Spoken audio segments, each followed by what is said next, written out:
Good evening, everyone. Whatever Dr. Ramani said, all are exaggerated except one thing.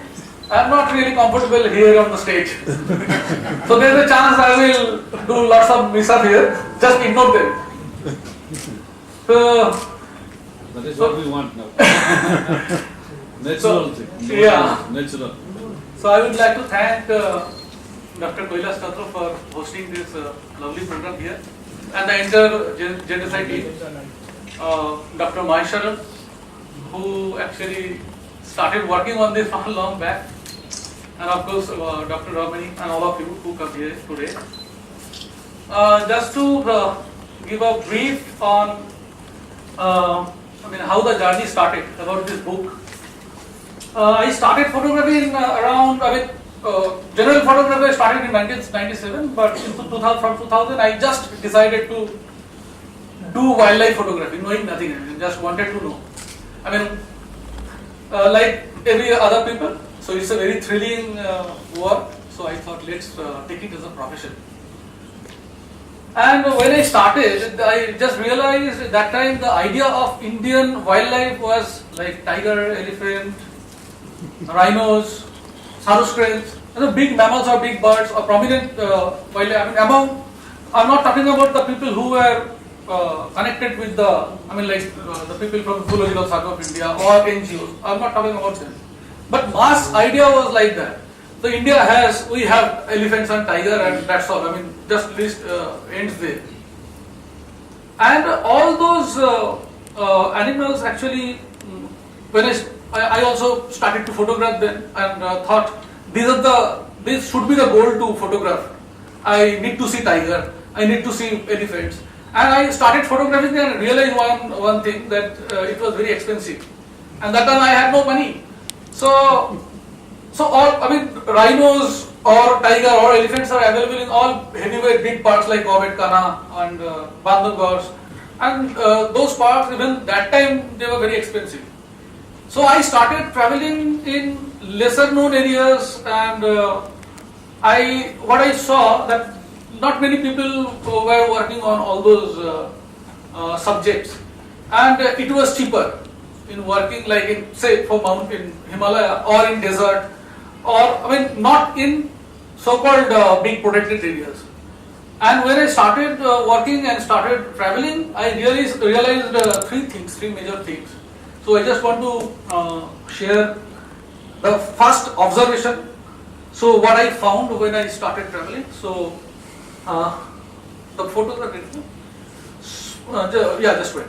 So what I saw, India is a great country with it has a great diversity. The main thing I found, it has a great diversity in its. If you see the habitats, we have everything from mountain to desert to rainforest to coastal lines. So you can see this is a high altitude desert in Changthang in Ladakh. Show the first photo. So this is the Greater Himalaya. So we have 2,500 kilometer Himalaya, the highest mountain of the world. Next, we have the cold desert and the mountainscapes, and we have desert. Next, so again this is a area from close to Jaisalmer. So we have rainforest from northeast. We have rainforest from western Ghats, the southern one. We have Gangetic plains. You can see. We have dry deciduous forest. Slow. People should enjoy it. And we have grasslands. This is from northeast. Mangroves, because we have 7,000 kilometer long coastal line, so which is pretty long. And we have next we have two sets of islands in India, Lakshadweep and Andamans. So this is from Lakshadweep. Next, and again this is from Andaman. This one, Neil Island. You can see the corals and the rainforest and a patch of mangroves also. And we have lovely marine system because we have a long and vast coral reef. Next, and because we have a diversity in our habitat, so automatically we have a huge number of species in all over the country. So now you can see this is a stone leopard from Ladakh, and next, this is a Goa, the Tibetan antelope. Yes. The newly discovered Arunachal macaque. We have hyenas. So I'm just trying to give you a glimpse of the creatures and the animals we have, the birds we have. So this is from Gujarat. Next, we have many species of bats actually. So this one is from Andamans, from Challisek cave.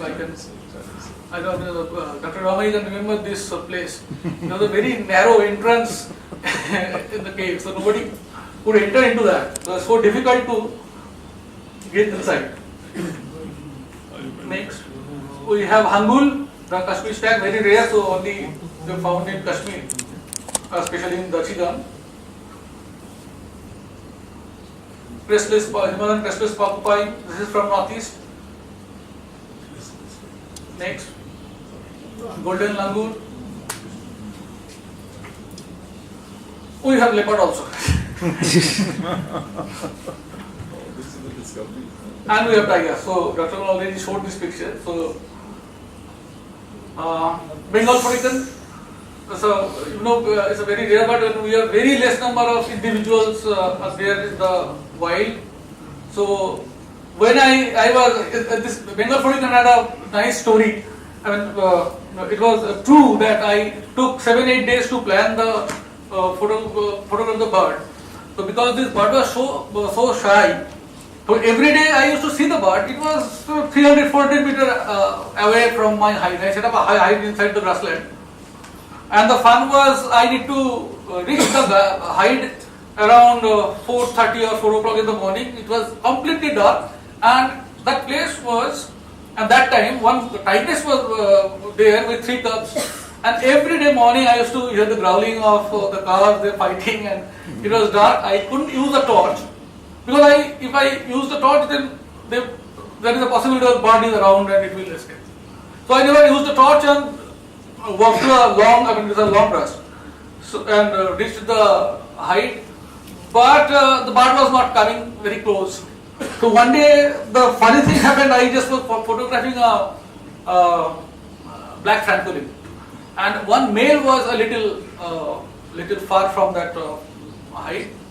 So while clicking the black francolin, my shutter sound was and the display when the male displays the sound, the flapping sound is like it's similar to that kind of sound. It's like when it jumps. So that time that bird became very excited listening that shutter sound, and I observed that, and I just planned some for next day. As we have a dummy for because we had a plan to catch the bird to put the PTT. So we had a dummy of Bengal phoenix. So I put a dummy close to the height, and when the bird came in the morning, I started clicking the shutter, just false shutter, and listening that sound. That bird came very close to that dummy, and I got this shot. So that's that time. So he thought some male came. And finally on the 8th day, next. Satar Tragopan, this is from Singalila National Park. Great Indian Bustard. Again, I'm not sure this bird will survive or not. That Narcondam hornbill. We worked on this for 15 days in Narcondam Island. Next. Together. This is the Himalayan griffon. This one I actually photographed from while paragliding in Naggar, close to Manali. Imperial eagle, juvenile. Himalayan monal in Kedarnath Wildlife Sanctuary. Now we have frogs. So this is from Western Ghat. Gloucesters. This is a coral snake, again from Western Ghat. So this is also endemic species to Western Ghat. Malabar pink viper, again a Western Ghat endemic species. We have this is gharial with babies. This is from Intangi National Park in Nagaland. So you can see the larva on caterpillar.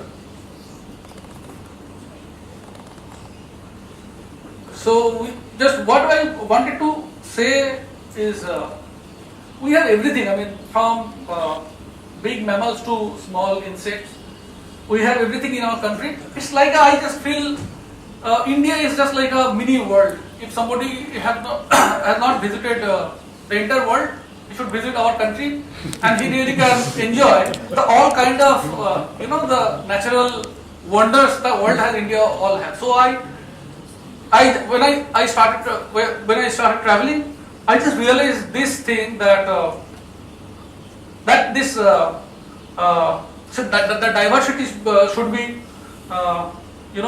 it should be documented, because so what I told you before, the idea was only tiger and elephant and rhinos.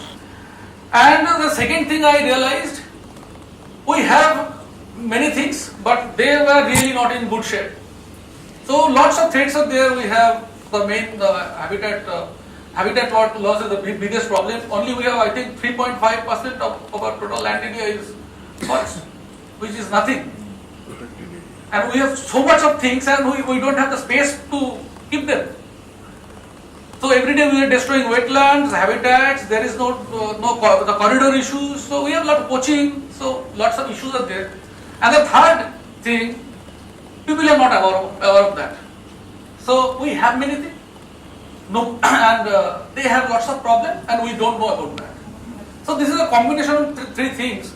Due to what I just definitely it's a very small effort, I can say, but I started photographing all these things to bring it all together, so that the common people can know what our country has. So if we know, then only we can react on that.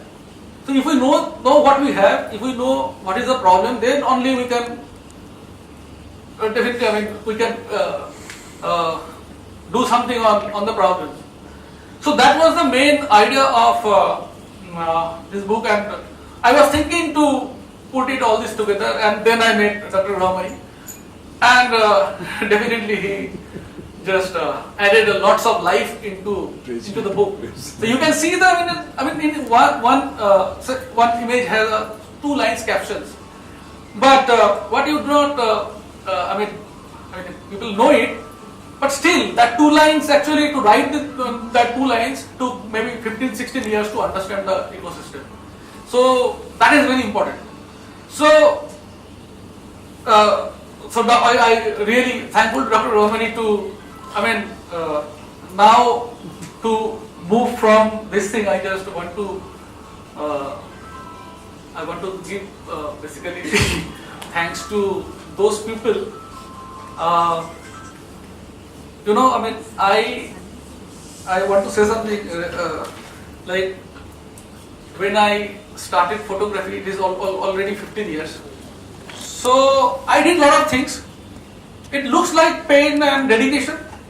Like definitely I climbed mountain, I worked under the water, I worked in grassland. So everything I did, but I enjoyed also. So I had my life. So I am paid for. But what about those people who are not paid for, like my parents? So they had a lot of sacrifice for my parents, my sisters, my friends. So everybody has a great contribution. Dr. Ramani, who did a lot of things for the books, he worked. I did basically nothing. I just gave him the photos, and during designing, I just put some input. Otherwise, he did everything. The designer who designed for the book. So these are the people. Also, I would like to thank my mountaineering club, Climber Circle, from where I was introduced to these outdoor activities, and I got a better life, I can say. So that was the first part, and the second phase Prakriti Shamshad Kushalbhai is here, from whom I learnt a lot about this natural history, and so I would like to would like to thank this climber circle and Prakriti Shamshad for, I mean, what I am now, it is because of them. And I would also like to thank those people, the field boys.